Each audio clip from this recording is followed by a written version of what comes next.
നമസ്കാരം. ഏത് നിമിഷവും നിലംപൊത്താറായി നിൽക്കുന്ന ഒരു വീട്, ആ വീടിനുള്ളിൽ ഭീതിയോടെ ഒരു കുടുംബം, ചുറ്റുമതിലുകൾ ഇടിഞ്ഞു വീണിരിക്കുന്നു. വളരെ ദുഃഖകരമായ ഒരു കാഴ്ചയാണ് നേരിട്ട് കാണാൻ കഴിഞ്ഞത്. അതിൻ്റെ കൂടുതൽ വിശേഷങ്ങൾ നമുക്കൊന്ന് നേരിട്ട് കാണാം. മതിൽ വീഴുന്നൊന്നും അറിഞ്ഞില്ലല്ലേ? മതിൽ വീഴുന്ന അറിഞ്ഞില്ല, മോൻ വന്നപ്പോഴറിയുന്നത്. രാത്രി പാത്രം എല്ലാം കിടന്ന് അനങ്ങുന്നു. ഞങ്ങൾ ഇറങ്ങിയില്ല, ഇറങ്ങാൻ എനിക്ക് വയ്യ. എന്നെ ഒരാൾ പിടിക്കാതെ എനിക്ക് ഇറങ്ങാനൊക്കത്തില്ല, ഒരാളുടെ സ്വാധീനം വേണം. മതിലിടിഞ്ഞ് വീണത് ഞങ്ങൾ അറിഞ്ഞില്ല. അഥവാ അങ്ങനെ സംഭവിച്ചാൽ തന്നെ എനിക്ക് ഓടാനോ നടക്കാനോ പറ്റിയൊരു സാഹചര്യമല്ല. ജോലി ഇല്ലാഞ്ഞുകൊണ്ട് അത് ബുദ്ധിമുട്ടാണ് സാറേ. പറയുന്ന കാര്യം നമുക്ക് അന്നേരം ചെയ്യാൻ ഒരു മാർഗവും ഇല്ല. എൻ്റെ മോൻ കിടന്ന് കഷ്ടപ്പെടുക, രണ്ടുപേരെ രോഗികളാണ് സാറേ. ഞാൻ പണിയും കഴിഞ്ഞ് ഒരു 4:30-5 മണിയായപ്പോൾ എത്തിയപ്പോഴത് കാണുന്നത്. പുറത്തോട്ടങ്ങനെ രണ്ടുപേർക്കും ഓരോ സഹായം വേണം. അതുകൊണ്ടും മൂത്രം ഒഴിക്കാൻ അവർ പിടിച്ചോണ്ടിരിക്കും. നമ്മൾ വരുമ്പോൾ ബാത്റൂമിലോ കൊണ്ടുപോകും. ഈ പൊളിഞ്ഞു വീടാറായ വീടിനുള്ളിൽ താമസിക്കുന്ന അമ്മയാണ്. അമ്മ എത്ര നാളായിട്ട് ഇങ്ങനെ വയ്യാണ്ടിരിക്കുന്നത്? 4 വർഷം കൊണ്ട് ഇങ്ങനെ കയറി ഇറങ്ങി വയ്യ. എഴുന്നേറ്റ് എനിക്ക് നടക്കാൻ വയ്യ. കാലിന് നല്ല നീരുണ്ടല്ലേ? നീരുണ്ട്. നീരിന് വേണ്ടി ഇപ്പോഴും വിടുക. എന്നിട്ട് നാളെ കൊണ്ട് സ്കാൻ ചെയ്യണം. ഒരു മാർഗവും ഇല്ല. എൻ്റെ മോൻ കിടന്ന് കഷ്ടപ്പെടുക, രണ്ടുപേരെ രോഗികളാണ് സാറേ. രണ്ടുപേരും രോഗികളാണ്. ഒരു നേരത്തെ ആഹാരത്തിന് വേണ്ടി കിടന്ന് വിഷമിക്കുക. ഒരു ദിവസം ജോലിക്ക് പോയില്ലേ, അന്ന് പട്ടിണിയാണ്. മരുന്നിനും കാശില്ല, ഒന്നിനും കാശില്ലാത്ത ഒരു സ്ഥിതിയിലാണ് ഇപ്പം ഞങ്ങൾ കഴിയുന്നത്. അമ്മ ഇതെങ്ങനെ അറിഞ്ഞ? മതിൽ വീഴുന്നൊന്നും അറിഞ്ഞില്ലല്ലേ? മതിൽ വീഴുന്ന അറിഞ്ഞില്ല, മോൻ വന്നപ്പോഴറിയുന്നത്. ഇത്രയും കാര്യങ്ങൾ നടന്നിട്ട് നിങ്ങൾ അറിഞ്ഞില്ലയോ? രാത്രി പാത്രം എല്ലാം കിടന്ന് അനങ്ങുന്നു. അന്നേരം മരുമോള് പറഞ്ഞ്, ഞാൻ ചോദിച്ചു എന്തുവാ പാത്രം അനങ്ങുന്നതെന്ന് ചോദിച്ചാൽ പറഞ്ഞത് എലി കയറിയതായിരിക്കും. ഞാൻ പറഞ്ഞ കഥേൻ്റെ കീഴിലൊരു തടിയെടുത്ത് വയ്ക്കാഞ്ഞിട്ടല്ലയോ എന്ന് പറഞ്ഞു. ഞങ്ങൾ ഇറങ്ങിയില്ല, ഇറങ്ങാൻ എനിക്ക് വയ്യ. എന്നെ ഒരാൾ പിടിക്കാതെ എനിക്ക് ഇറങ്ങാനൊക്കത്തില്ല, ഒരാളുടെ സ്വാധീനം വേണം രണ്ടുപേർക്കും. പിന്നെ ഇതിങ്ങനെ കട്ടിയായി കിടക്കുക. സ്കാൻ ചെയ്യണോ? മുട്ടിന് താമറി. ജോലി ഇല്ലാഞ്ഞുകൊണ്ട് അത് ബുദ്ധിമുട്ടാണ് സാറേ. പറയുന്ന കാര്യം നമുക്ക് അന്നേരം ചെയ്യാൻ ഒരു മാർഗവും ഇല്ല. ഈ വീടിനുള്ളിൽ കിടപ്പ് രോഗി ഒരാളോടുണ്ട്. ഈ വീട്ടിലെ വീട്ടമ്മയാണ്. എത്ര നാളായിട്ട് ഇങ്ങനെ വയ്യാണ്ട് കിടക്കുന്നു? ഇപ്പോൾ ഒരു OCD എന്നൊരു അസുഖമുണ്ട്. അതൊരു 5-8 വർഷത്തോളമായി. പിന്നെ അതിന് ശേഷമാണ് ഈ എല്ല് പൊടിച്ചിൽ. അത് 2 വർഷത്തോളമായിട്ട് ഇങ്ങനെ ഓപ്പറേഷൻ സർജറിയും ചെയ്തില്ല, സാമ്പത്തിക ബുദ്ധിമുട്ട് കാരണം. അങ്ങനത്തുള്ള പ്രശ്നങ്ങളൊക്കെ. പിന്നെ ഈ മതിലിടിഞ്ഞ് വീണത് ഞങ്ങൾ അറിഞ്ഞില്ല. അഥവാ അങ്ങനെ സംഭവിച്ചാൽ തന്നെ എനിക്ക് ഓടാനോ നടക്കാനോ പറ്റിയൊരു സാഹചര്യമല്ല. അതേപോലെ തന്നെ അണ്ണൻ്റെ അമ്മയും അങ്ങനെ തന്നെയാണ്, ഹസ്ബൻഡിൻ്റെ അമ്മയും അങ്ങനെ തന്നെയാണ്. രാവിലെ എൻ്റെ ഭർത്താവ് ജോലിയും കഴിഞ്ഞ് വന്നപ്പോൾ പുറത്തുനിന്ന് വിളിച്ച് ഞാൻ കഥ പറഞ്ഞ് ഇതെന്താ അറിഞ്ഞില്ലെന്ന് ചോദിച്ചു. അങ്ങനെ നോക്കിയപ്പോഴാണ് മതിൽ മൊത്തം ഇടിഞ്ഞ് പൊളിഞ്ഞ് കിടക്കുന്നത് കണ്ടത്. ഓപ്പറേഷൻ പറഞ്ഞിരിക്കുകയാണോ? സർജറി പറഞ്ഞിരിക്കുക ഫെബ്രുവരി 12-ാം തീയതി അടുത്ത വർഷം. അതെന്താ ഇത്ര നീട്ടി വച്ചിരിക്കുന്നത്? സാറ് എനിക്ക് ചെറിയ ടാബ്ലറ്റൊക്കെ തന്നിട്ടുണ്ട്, അത് കഴിക്കുക. ഇനി അവിടുത്തെ സൗകര്യക്കുറവ് കൊണ്ടാണെന്ന് അറിയത്തില്ല, സർജറിയൊക്കെ ഒരുപാട് ഉണ്ടായോണ്ടാണെന്ന് അറിയത്തില്ല. അടുത്ത വർഷം ഫെബ്രുവരി 12. ഒരു അപകടം നടന്നാൽ എഴുന്നേറ്റൊന്നും ചെയ്യാൻ പറ്റില്ല? ഇല്ല, എഴുന്നേറ്റ് ചെയ്യാൻ പറ്റത്തില്ല. നടക്കാനോ ഓടാനോ ഒന്നും പറ്റത്തില്ല.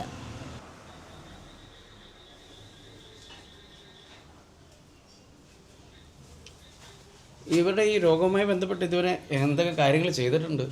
ഇതിപ്പം ഈ OCDയുടെ തന്നെ 2 ആഴ്ച കൂടുമ്പോൾ മരുന്നെടുക്കണം. അതെവിടെ? Thiruvananthapuram medical college? അല്ല, അത് നമ്മുടെ കൊല്ലത്താണ്. NSലിരിക്കുന്ന ഒരു ഡോക്ടറെ കാണിക്കുന്നത്. പുള്ളിയെ കാണിച്ചപ്പോഴാണ്, നേരത്തെ നമ്മൾ തുവിയൂരായിരുന്നു കാണിച്ചുകൊണ്ടിരുന്നത്.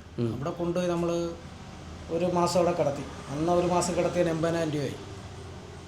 എന്നിട്ട് കുറവില്ലായിരുന്നു. അങ്ങനെ നമ്മുടെ ഒരു അളിയനിങ്ങനെ പറ്റി, അയാൾ അറിഞ്ഞാൽ നമ്മൾ ഈ ഡോക്ടറെ കാണിക്കുന്നത്. ഡോക്ടറെ കാണിച്ചപ്പം ആദ്യമേ ഒരു 15 ഗുളിക ഉണ്ടായിരുന്നല്ലേ, 15 ഗുളിക കഴിച്ചുകൊണ്ടിരുന്ന. പിന്നെ അതിൽ നിന്നിങ്ങനെ കുറഞ്ഞ് കൊണ്ടുവന്ന് ഒരു 2 ആഴ്ച കൂടുമ്പം ഗുളിക എടുക്കണം. അതിന് 1,800 രൂപയ്ക്കത്താവും.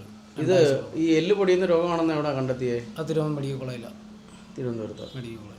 ഇതിന് സർജറി ചെയ്താൽ ഇത് റെഡിയാവുമെന്ന് പറയുന്നുണ്ടോ? അല്ല, ഉറപ്പില്ല. പുള്ളി 20 വർഷം കഴിഞ്ഞ് വീണ്ടും സർജറി ചെയ്യണമെന്ന് പറഞ്ഞത്. അത്യാവശ്യം നടക്കാനും തുണി ഇടാനൊക്കെ പറ്റുമെന്ന് പറഞ്ഞു ചെയ്ത് കഴിഞ്ഞാൽ. എന്ന് പറഞ്ഞാൽ സ്കാൻ ഇതിനകത്തുണ്ട്, ഈ ഫുള്ള് ബോൾ പോലില്ലേ, അത് മൊത്തം പോയി. പൊടിഞ്ഞു പോകുന്ന രോഗമാണ്. പൊടിഞ്ഞു പോയി, മുക്കാഭാഗം പൊടിഞ്ഞു പോയി. പിന്നെ അത്യാവശ്യം വീടിൻ്റെ അങ്ങോട്ട് പിന്നെ ഞാൻ കൊണ്ടുപോകണമെങ്കിൽ ഞാൻ അവിടെ കൊണ്ട് നിർത്തിട്ട് കല്ല് വെച്ചിട്ട് ബൈക്കിനകത്ത് കയറ്റിയിരുന്നത്. നമുക്ക് ഓട്ടോയും കാറും വിളിച്ചൊന്നും പോകാൻ പറ്റത്തില്ലല്ലോ. കഴിഞ്ഞ പ്രാവശ്യം മെഡിക്കൽ കോളേജിൽ പോയത് ഞങ്ങളുടെ ബൈക്കിലാണ്. ഇവിടുന്ന് 2 മണിയാകുമ്പം പോയി. രാത്രി 2 മണി. ഞങ്ങൾ വെളുപ്പിനെ 3 എത്ര 5:30 ആയില്ലേ, 5:30 6 മണിയായപ്പം ഞങ്ങൾ മെഡിക്കൽ കോളേജ് ചെന്നു. വേറെ എല്ലാവരും ഇറങ്ങി നിന്ന് പയ്യെ പോയി. എല്ലാം വേറെ മാറുമല്ലോ നമ്മളെ കൊണ്ട്. കാറ് പോകണേ തന്നെ എന്തോരം പൈസ വേണം.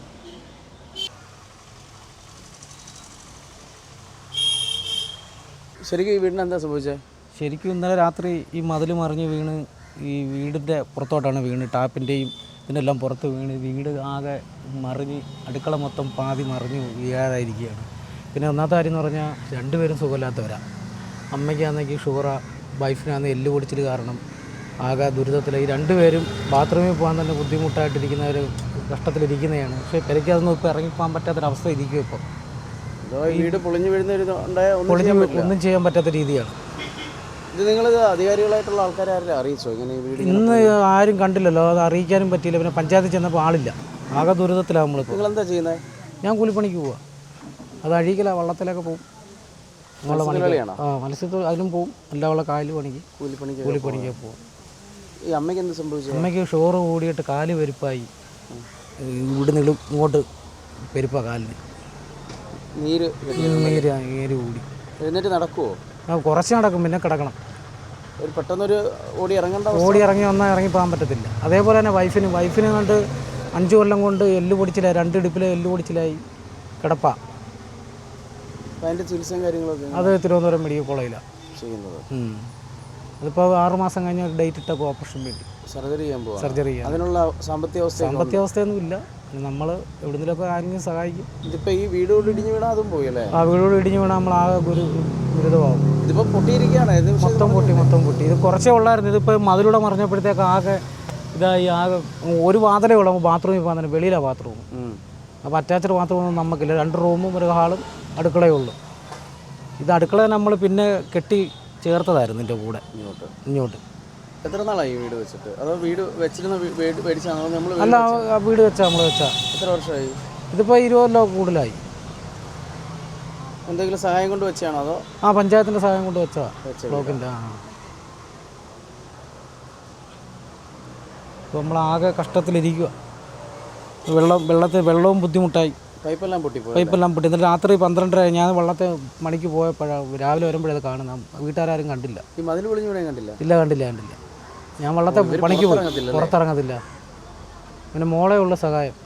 മോളും പിന്നെ രാത്രി കഴിഞ്ഞവർ ഞാൻ വരുമ്പോഴാണ് ബാത്റൂമിൽ അറിഞ്ഞിട്ടില്ല. ഞാൻ പണിയും കഴിഞ്ഞ് 4:30 5 മണിയായപ്പോൾ എത്തിയപ്പോഴത് കാണുന്നത്. കണ്ടപ്പോൾ മതിൽ പൊളിക്കുന്നത്. അവർ പിന്നെ പുറത്തോട്ട് ഇറങ്ങത്തില്ല. പുറത്തോട്ടിറങ്ങണ 2 പേർക്ക് ഒരേ സഹായം വേണം. അതുകൊണ്ട് മൂത്രം ഒഴിക്കാൻ അവർ പിടിച്ചോണ്ടിരിക്കും. നമ്മൾ വരുമ്പോൾ ബാത്റൂമിലോ കൊണ്ടുപോകും. ആ ഒരവസ്ഥയാണ്. പിന്നെ അയലത്തുള്ളവരൊക്കെ സഹായിക്കും, വന്ന് നിൽക്കാനും നോക്കാനും ഒക്കെ. ആരും സഹായം ഉണ്ടായത് നമ്മളിതെല്ലാം പണിക്ക് വരാൻ പോകാൻ പറ്റുന്നുണ്ട്. ഇതിപ്പോൾ വളരെ വലിയ അപകടാവസ്ഥയല്ലേ? അകത്ത് മൊത്തം നമ്മൾ ചോറ് വെക്കുന്നതിനകത്തോട്ടേ നേരത്തെ നോക്കിയപ്പം കഞ്ഞി പോയി കുടിക്കാനായിട്ട് ചെന്നപ്പോൾ അതിനകത്തോട്ട് ഈ കട്ടപ്പൊടി വീണുകൊണ്ടിരിക്കുക. ഇത്ര നാൾ വലിയ കുഴപ്പമില്ലായിരുന്നു. ഇപ്പോഴാണ് കൂടി. ഈ മതിൽ മറിഞ്ഞപ്പോഴത്തേക്കേ ഇത് ഭയങ്കരമായിട്ട് അങ്ങോട്ട് ഇവിടെ വെള്ളം കെട്ടിക്കുന്ന സ്ഥലം. ഇത് ഞാൻ ഒറ്റയ്ക്ക് സമരം ചെയ്ത ഓടയത്. പഞ്ചായത്ത് ഞാൻ ഒറ്റയ്ക്ക് സമരം ചെയ്ത ഞാൻ ഈ ഓട കൊണ്ടുവന്നത്. ഇവിടെ ഓടയില്ലായിരുന്നു. അപ്പോൾ അങ്ങനെ ഒരു ദിവസം ഞാനവിടെ പഞ്ചായത്തിന് ഫ്രണ്ടിൽ ഇപ്പോൾ റോഡിൽ കിടന്നാണ് ഞാൻ ഈ ഓട ഇവിടെ കൊണ്ടുവരുന്നത്. വേറെ ആരും കൊണ്ടുവരുന്നത്. ഇപ്പോൾ 2 കൊല്ലമായി ഈ റോഡിൻ്റെ പണി തുടങ്ങിയപ്പം. അതായത് വെള്ളം ഇങ്ങോട്ട് ഒഴുകി കൂടുന്നതനുസരിച്ച് പ്രശ്നമായത്. വെള്ളം ഇവിടെ നിൽക്കത്തേ ഉള്ളൂ. മഴയാണെങ്കിൽ വെള്ളം ഇവിടെ തന്നെ കെട്ടിക്കും. ഈ വെള്ളം ഇങ്ങനെ ഒഴുകി പോകണമെന്നുണ്ടെങ്കിൽ ഇവിടെ ഓട വേണമായിരുന്നു. അപ്പോൾ പഞ്ചായത്തുകാർ നമ്മളെ അന്ന് സഹായിച്ചില്ല. 5ാം ക്ലാസ്സുകാരനായ ഒരു മകനും 9ാം ക്ലാസ്സുകാരിയായ ഒരു മകളും ഉള്ള വീടാണ്. ഇത്രയും അവരുടെ പഠനവും കാര്യങ്ങളും നോക്കണം. ഈ അമ്മയുടെയും ഭാര്യയുടെയും ചികിത്സാ ചിലവുകൾ നോക്കണം. അതോടൊപ്പം തന്നെ ഈ വീട് പൂർണ്ണമായും പൊളിഞ്ഞു വീഴാറായ ഒരവസ്ഥയും. അധികാരികളുടെ ഭാഗത്തുനിന്ന് അടിയന്തരമായ ഇടപെടലുണ്ടാവണമെന്നാണ് പറയാനുള്ളത്.